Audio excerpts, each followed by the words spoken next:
کیونکہ اللہ کو وہ عبادت مقبول ہے جو عبادت محمد رسول اللہ کے طریقے پر ہو.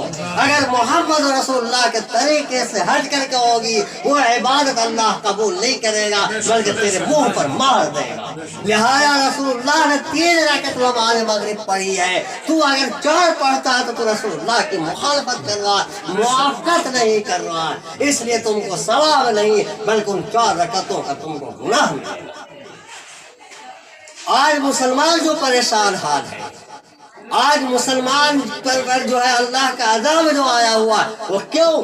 اس لیے کہ ہم نے رسول اللہ سے زبانی تو اظہار کرتے ہیں کہ ہم رسول اللہ کے غلام ہیں، ہم رسول اللہ سے محبت کرتے ہیں، لیکن حقیقت یہ ہے کہ ہماری زندگی میں محبت کا ذرا بھی جو ہے نہیں ملے گا. حال یہ ہے کہ ہمارا کھانا پینا آپ کے طریقے کے خلاف، ہمارا سونا اٹھنا بیٹھنا، ہمارا معاملات سب آپ کے خلاف، یہاں تک کہ شادی بیاہ بھی آپ کے حکموں کے خلاف. اور اللہ غور فرمائیے، یہ سنتیں جو ہے نا، اگر ہم رسول اللہ صلی اللہ علیہ وسلم کی اداؤں پر مر مٹے، ہم آپ کی وفاؤں پر مر مٹے تو اللہ ہم کو اپنا چہیتا اور محبوب بنا لے گا. کل یہ صحابہ کرام جو ہے یہ مٹھی بھر کی جماعت جو ساری دنیا کے حکمراں بن گئے، قیصر و کسریٰ جو ہے کانپتا تھا، وجہ یہ تھی کہ انہوں نے رسول اللہ کی پیروی کی.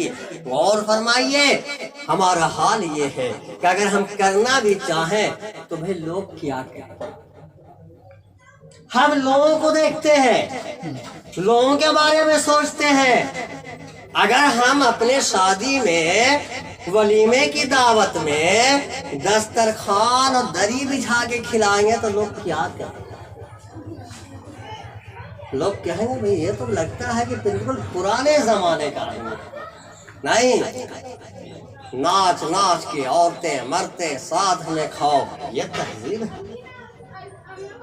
آج انسانوں نے، مسلمانوں نے، میں آپ کی نہیں اچھے لوگوں کی بات کرتا ہوں جو دعویٰ کرتے ہیں کہ ہم دیندار ہیں، دین کے داعی ہیں، ہم دین پر چلنے والے ہیں، ان کی حالت یہ ہے کہ وہ بھی جو ہے آج کا جو ہے یورپی کلچر پر چل رہے ہیں. محمد رسول اللہ کے کلچر کو چھوڑ دیا، اور جب محمد رسول اللہ کے کلچر کو چھوڑا تو اللہ نے ہمیں اور آپ کو چھوڑ دیا، ہمیں تمہاری پرواہ نہیں.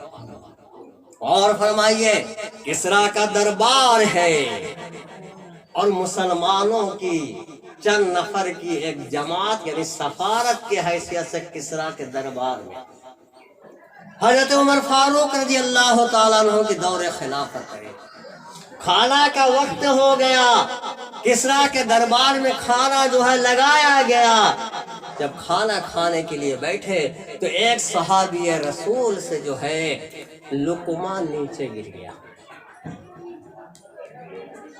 اللہ کے رسول کا حکم یہ ہے کہ اگر کھانا کھاتے ہوئے لقمہ تیرے ہاتھ سے گر جائے تو بہتر سنت طریقہ یہ ہے کہ گرد و غبار اگر اس پر لگ جائے تو اس کو جھاڑ کے کھا لو. صحابی رسول نے اپنا ہاتھ بڑھایا اس لقمے کو اٹھانے کے لیے، کیونکہ محبوب کی سنت ہے کہ لقمہ گر جائے تو اس کو کھا لو. اگر میں لقمے کو چھوڑ دیتا ہوں تو محبوب کی سنت کے خلاف ورزی ہوتی ہے، کھا لیتا ہوں تو محبوب کی سنت ادا ہوتی ہے. اب ایک صاحب نے کیوں نہیں مارا؟ شادی بیاہ میں بیٹھتے ہیں، کھانا ہے بوٹی ہے تو منہ سے آدمی نہیں شرم کا مارے بولتا کیوں نہیں مارتا؟ کیوں نہیں مارا؟ کائے کو؟ ارے بھائی کسریٰ کے دربار میں ہو جو شہنشاہ وقت ہے، اب پوری دنیا کے اندر جو ہے تو ہی سپر پاور طاقت کے سامنے موجود ہو، اگر لقمہ اٹھا کے کھاؤ گے تو یہ جو ہے ذرا اچھی نظروں سے تم کو نہیں دیکھیں گے. کیا یہ کیسے گوار ہیں کہ اگر لقمہ گر گیا تو اٹھا کے کھا لیا؟ کیوں نہیں مارا؟ تو کیا جواب دیا؟ آترک سنت حبیبی لہؤلاء الحمقا اے دنیا کے لوگوں، ان بیوقوفوں کی وجہ سے میں اپنے محبوب صلی اللہ علیہ وسلم کے طریقے کو چھوڑ دوں، یہ نہیں ہو سکتا۔ یہ ہم کو بیوقوف کہے تو کہے، یہ ہم کو گنوار کہے تو کہے، یہ ہمیں جاہل کہے تو کہے، ہم اپنے حبیب صلی اللہ علیہ وسلم کی سنت کو نہیں چھوڑ سکتے۔ انہوں نے سنتوں کو اپنایا، انہوں نے محمد رسول اللہ صلی اللہ علیہ وسلم کی اداؤں کو اپنایا، ان کے طریقے کو اپنایا، تو دنیا کے اندر جو ہے ان سے بڑھ کر کے کوئی سپر پاور نہیں۔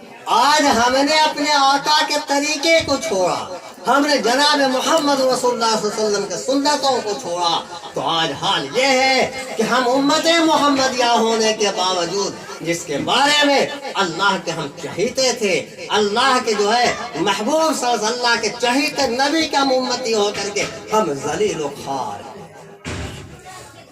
ہم ذلیل و خوار ہیں، ہم رسوا ہیں۔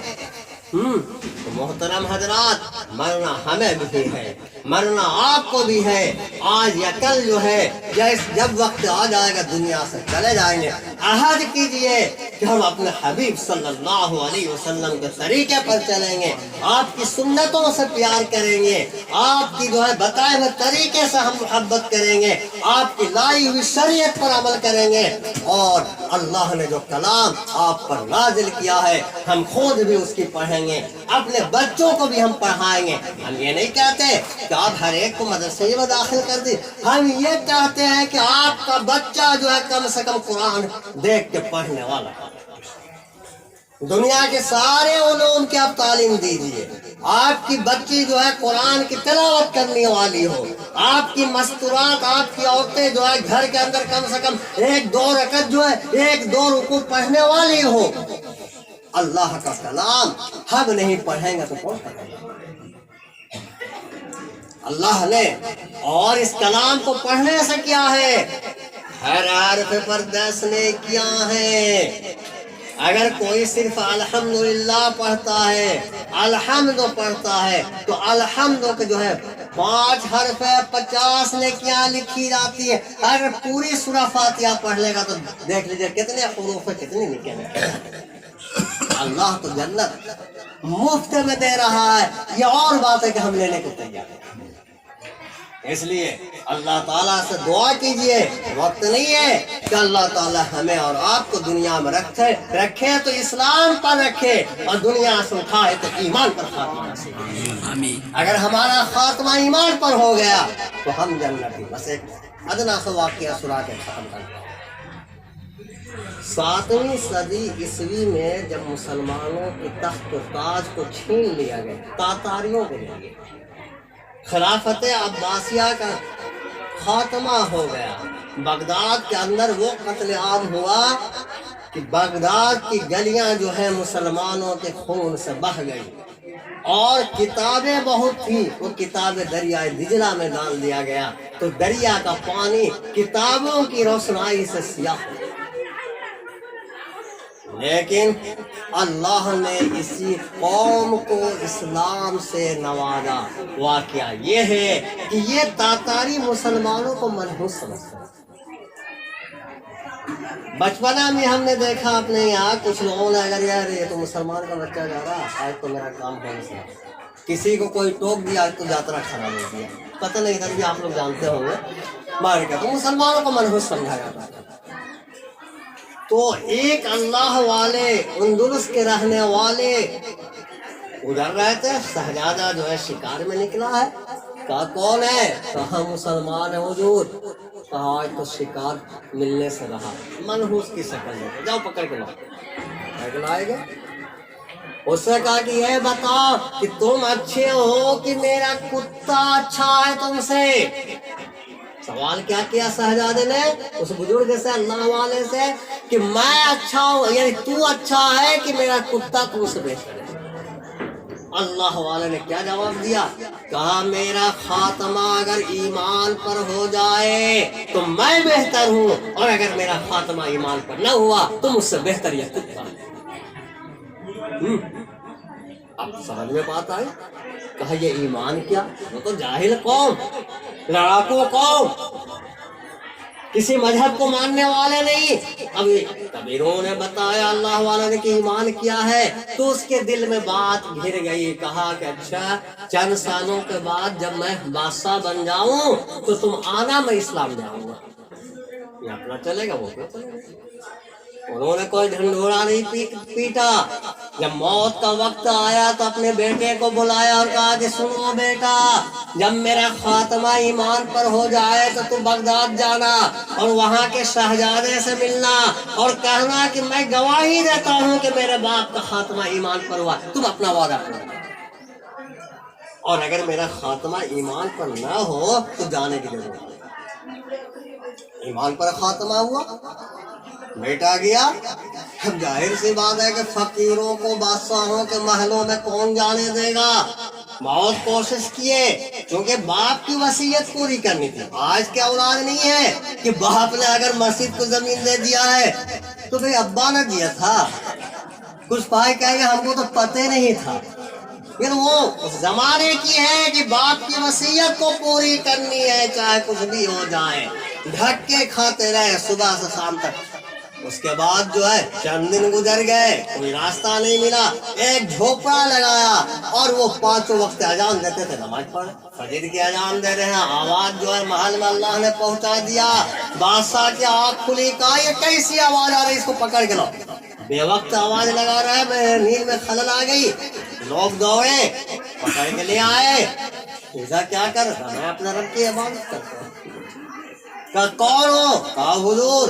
کون؟ اس کا جواب بعد میں دوں گا. میرے والد شکار کے لیے جا رہے تھے، آپ سے ملاقات ہوئی تھی، آپ نے میرے والد سے پوچھا تھا کہ بتاؤ تم بہتر ہو کہ میرا کتا. میرے والد نے کہا تھا اگر میرا خاتمہ ایمان پر ہو جائے تو میں بہتر ہوں، ورنہ مجھ سے بہتر تمہارا کتا. میں گواہی دیتا ہوں کہ میرے باپ کا خاتمہ ایمان پر ہوا. اب تم اپنا وعدہ پورا کرو.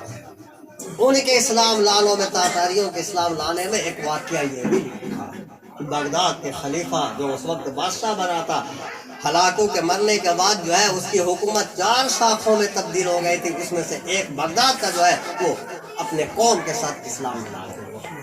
تاریخی واقعہ ہے. تو محترم حضرات، ہم طے کریں کہ ہمیں مرنا ہے، ہم خود اللہ کے رسول کے وفادار بنیں گے، اپنے بچوں کو اپنی عورتوں کو منائیں گے. اللہ تعالیٰ کہنے سننے سے زیادہ عمل کی توفیق عطا فرمائے.